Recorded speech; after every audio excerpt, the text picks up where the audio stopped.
Sådan der. Okay. Klar? Okay. Hej alle sammen. I dag spiller vi Apex Legends igen med Ninja Goy. Hvad? Nikio Goy. Det er det han hedder. Shoutout til hans kanal. Øhm, hans navn kommer lige op på skærmen lige om lidt. Ja. Okay. Nu burde den have været der. Trykker du ready?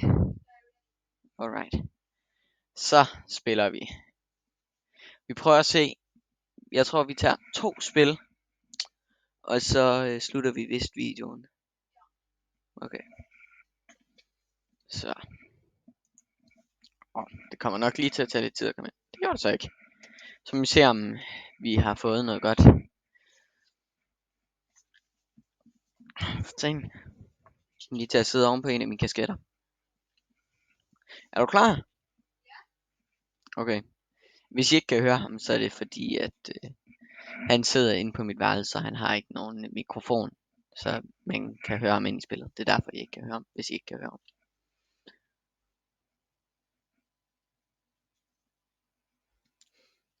Der går lidt tid før vi kommer ind. Husk at subscribe og like, hvis I ser den her video. Vil du nok gøre, hvis I hører det her. Ja, subscribe også til Ninjas Nikio Goy Nikio_Goys kanal. Hvem vælger du?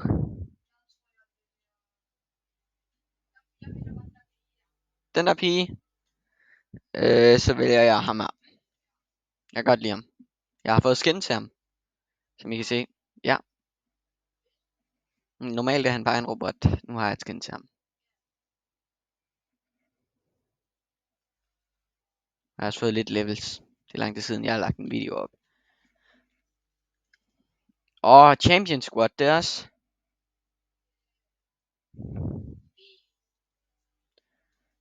Hvor skal vi lande, synes du? Vi skal vel lande inden for zonen. Vi kan lande her. Hvad siger du til det? Du kan ikke hoppe. Det er lige hans første gang, han spiller. Er du hoppet, eller hvad? For helvede. Der. Okay. Du skal altså lige sige til, når du hopper. Ja.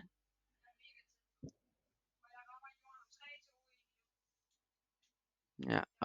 Der er folk. Vi skal lige passe på, for der er folk her. Vi skal lige have fundet der.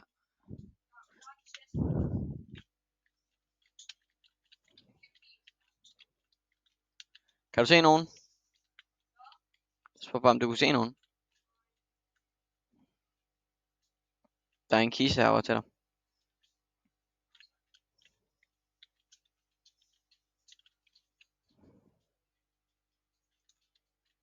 Der er sådan her. Der er ikke noget godt i dem. Der er en rare backpack, hvis du vil have den. Jeg ser nogle skud. Jeg kan ikke se nogen. For fuck's sake. Var det dig?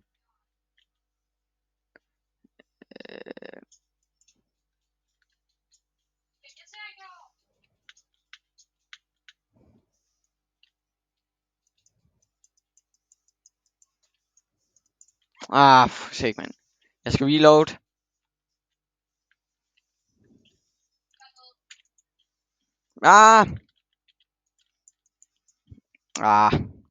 Det kan godt være, at vi kan nå mere end 2 spil.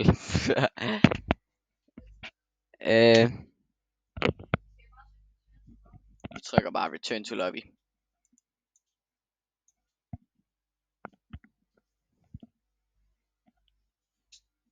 Okay, back. Skal vi prøve en til runde? Okay, vi prøver en til runde. Nej, det gik ikke så godt den der runde. Hvad hedder det nu? Så lad være med at hoppe, okay. Fordi så kan jeg styre, hvor vi lander. hvis det er mig, der er Jump Master.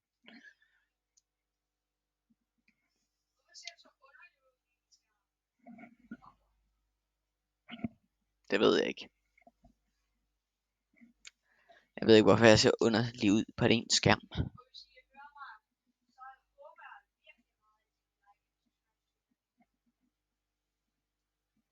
Det håber han.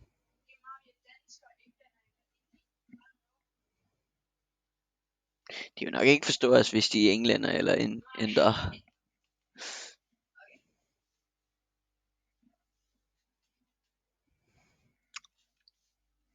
Og hvornår kommer de sidste personer?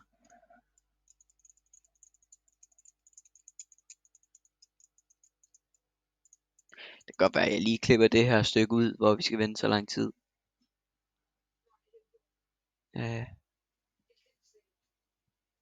Pyt med det. Det klipper jeg bare ud. Jeg tager bare ham her igen. Så tager jeg bare ham. Yeah, let's make some new friends and then destroy them.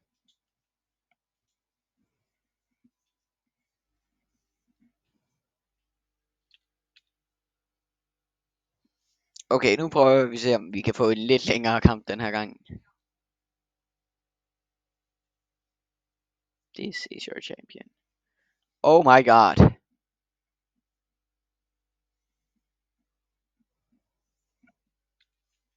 Okay, så du er Jump Master. Du bestemmer, hvor vi hopper hen. Den, der står på din skærm. Okay, så hop. Hvor vil du hoppe hen? Derhen? Eller herover? Okay, jeg hopper derover. Der er 3 andre, der lander her. Hop over i den der cirkel. Den der cirkel. Og vi kan også... Nej, her.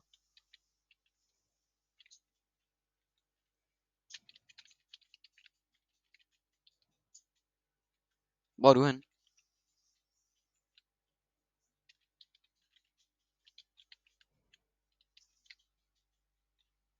Hvor er du?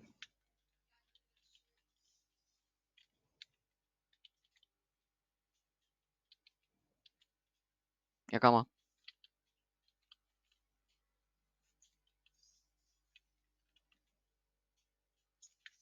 Ah, der er nogen bagved. Ja, der er nogen bagved.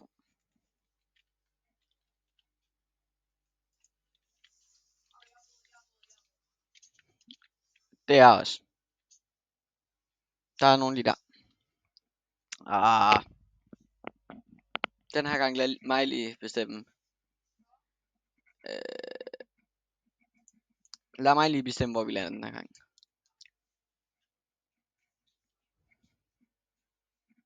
Fordi vi vil jo ikke lande ved alle andre, og så blive køgt med det samme. Det vil ikke være sjovt.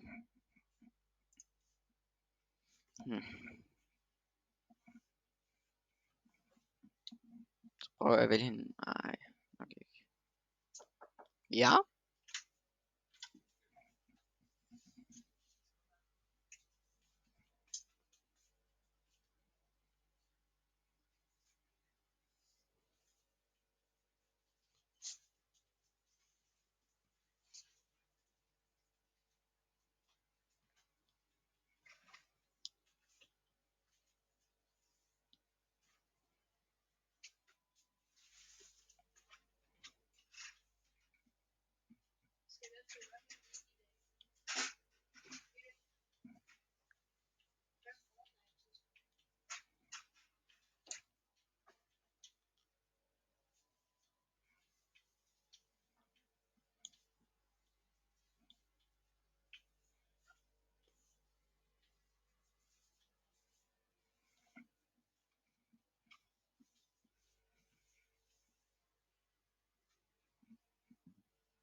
Hvad?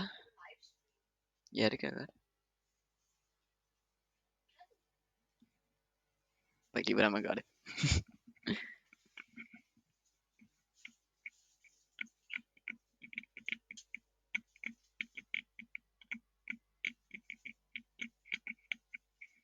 Broken Moon. Det er et map, som jeg ikke lige kender til.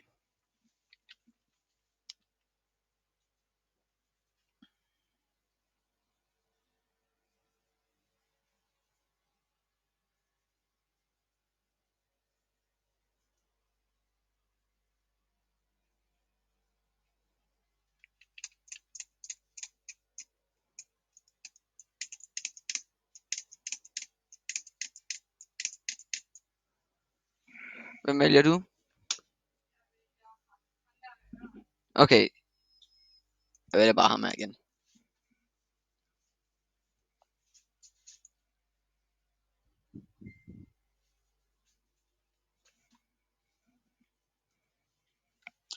Okay, nu håber jeg, at vi får lidt halløjsa.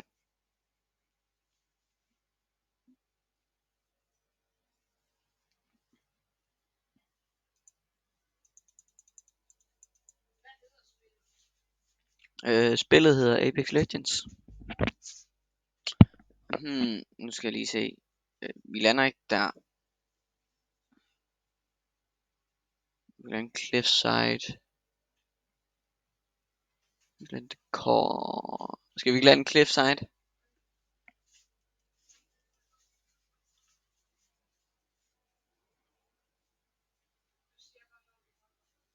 Snap. Jeg har dig med.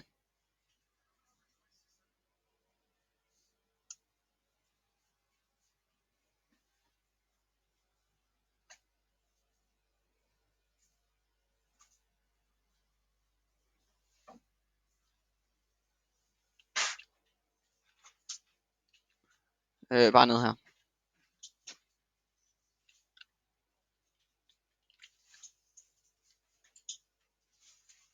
Okay, den vej kan vi også gå. Det var her, hvor vi startede.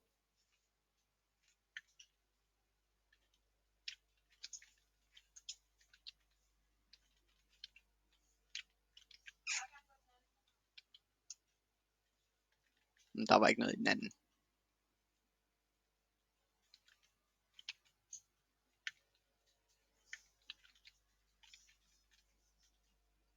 Kan du bruge den her? Var der nogen, der skød efter os?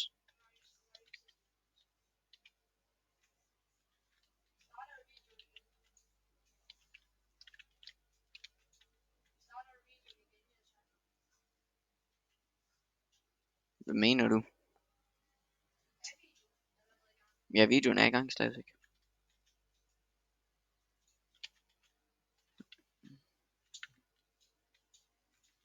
Kom, vi går herover.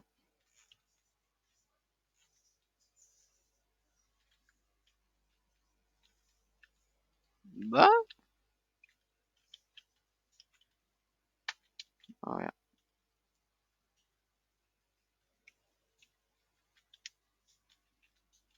Men hvad?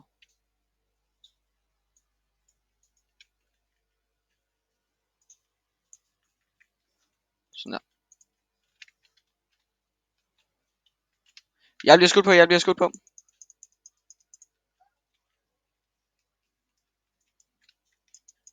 Jeg er død. Eller jeg er nede i hvert fald. Hvor er du hen? Du er så langt væk. Jeg kommer så hurtigt, jeg overhovedet kan.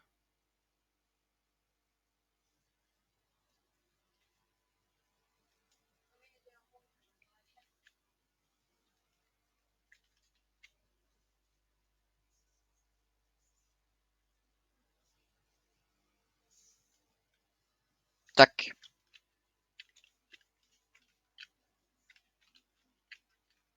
Pas på, hvis de lige pludselig kommer.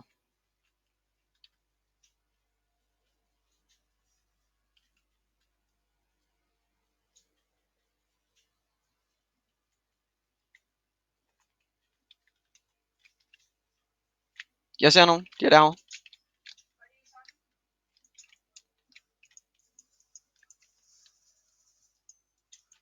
Pas på. De kommer dernede fra.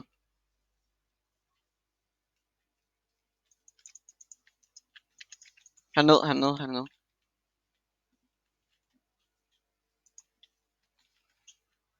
Må jeg gerne tjekke, hvad der er i den?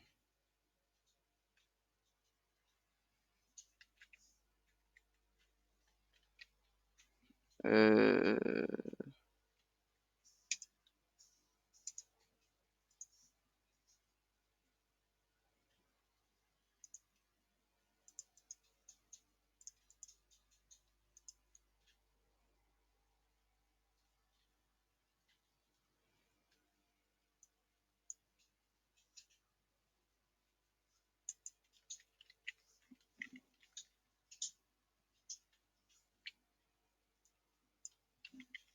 sådan der. Jeg er klar nu. Hvor er du hen? Har du? Fedt.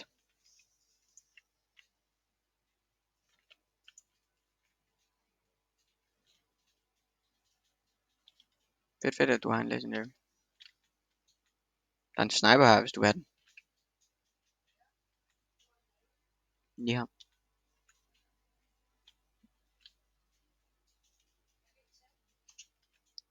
Det er fordi, du skal replace den. Du skal holde inde.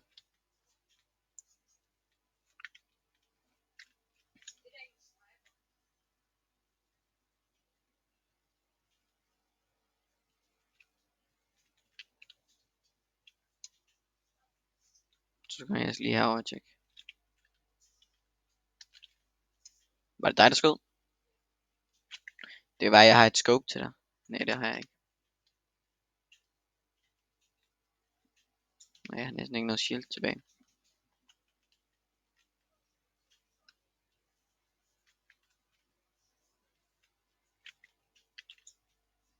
Damn.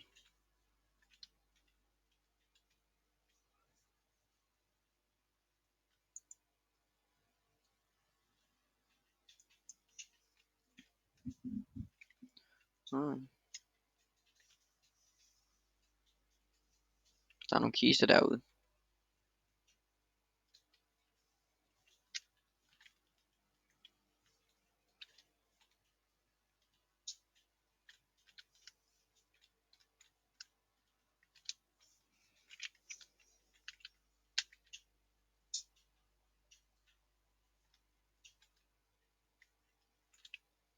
Hvis du vil have den her, så er den her. Jeg går den her vej.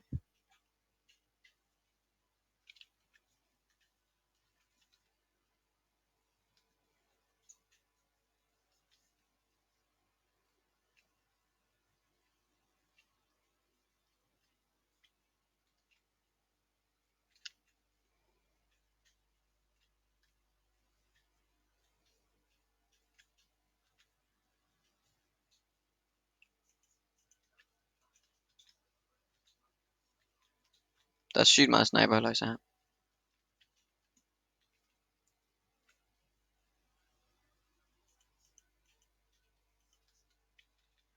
Der er sygt meget her. Jeg tager lige den her.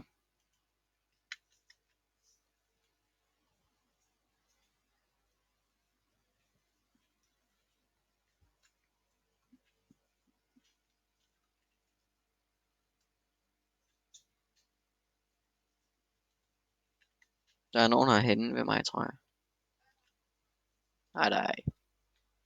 Men der er en Evo Charger, så jeg tager den lige.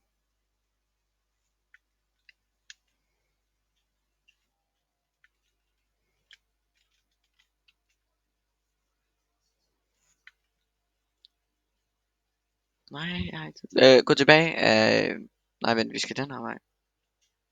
Bare kom med mig.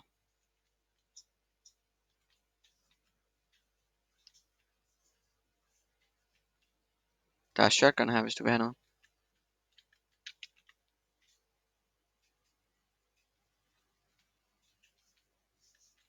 Der er nogen herovre.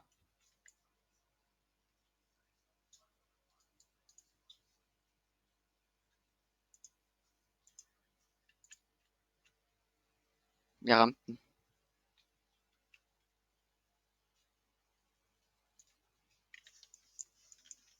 Ah, de er ofre.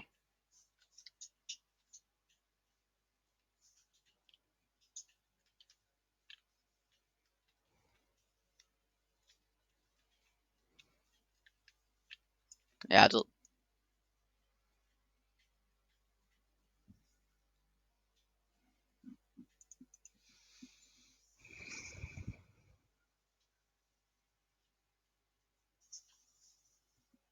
Ja, kom igen.